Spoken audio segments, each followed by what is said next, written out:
Sa kasaysayan, isang sakit ang nagbigay inspirasyon sa iba't ibang uri ng lunas.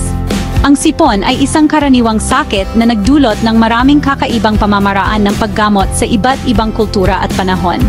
This is presented to you by Education 4708. Just proceed to view the full content.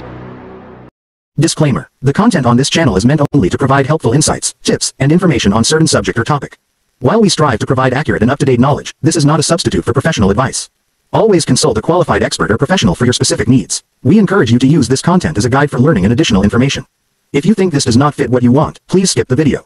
Noong sinaunang Egypt, ginagamit ng mga doktor ang mga dasal at gatas ng ina bilang gamot. Naniniwala sila na ang mga dasal ay may kapangyarihang magpagaling, at ang gatas ng ina ay may mga natural na sangkap na makakatulong sa katawan. Noong ika-18 siglo sa Europa, usong-uso ang bloodletting o pagdugo bilang lunas. Ang pamamaraan na ito ay naglalayong alisin ang masamang dugo mula sa katawan upang mapabuti ang kalusugan ng pasyente. At noong 1924, si Pangulong Calvin Coolidge ay nagkamali ng solusyon, paglanghap ng nakalalasong chlorine gas. Ang maling paniniwala na ito ay nagdulot ng mas maraming problema kaysa sa solusyon. Ilan lamang ito sa mga kakaibang paraan ng kasaysayan para maibsan ang karaniwang sipon. Sa paglipas ng panahon, marami pang ibang kakaibang pamamaraan ang naimbento at nasubukan. Ngayon, ang mga botika ay puno ng naparaming klase ng gamot laban sa sipon. Mula sa mga tableta, syrup, spray, at iba pang anyo ng gamot, may iba't ibang opsyon na maaring pagpilian. Pero paano nga ba gumagana ang mga ito?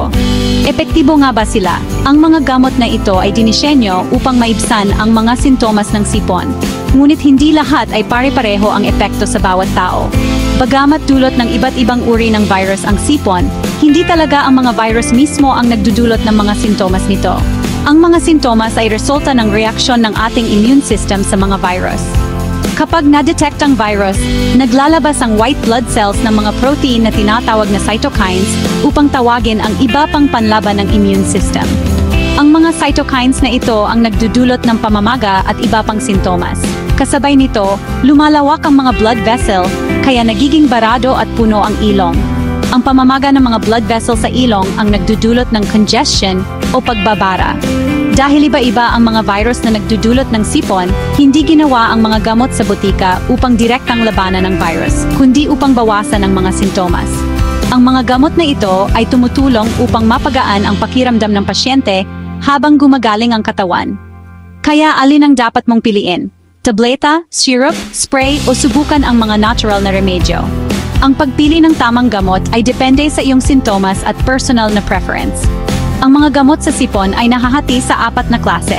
Ang bawat klase may partikular na layunin at epekto sa katawan. 1. Decongestants para mabawasan ang pagbabara sa ilong. Ang mga ito ay tumutulong upang lumuwag ang daanan ng hangin sa ilong.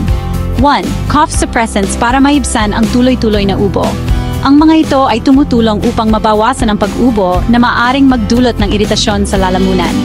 1. Expectorants upang lumuwag ang plema. Ang mga ito ay tumutulong upang mas madaling mailabas ang plema mula sa baga. 1. Antihistamines para maampat ang sipon. Ang mga ito ay tumutulong upang mabawasan ang mga sintomas ng allergy na maaring magpalala ng sipon. Kung barado ang ilong, subukan ang decongestants tulad ng pseudoephedrine. Ang mga ito ay mabilis na nagbibigay ng ginhawa sa pagbabara ng ilong. Kung gusto mong maibsan ang ubo, gamitin ang suppressants tulad ng dextromethorphan. Ang mga ito ay epektibo sa papigil ng tuloy-tuloy na pag-ubo. Hanggang sa matuklasan ang lunas sa sipon, mas makatulong kung alam mo kung alin ang angkop na gamot para sa iyong sintomas. Ang tamang kaalaman at pagpili ng gamot ay makakatulong upang mas mabilis na gumaling.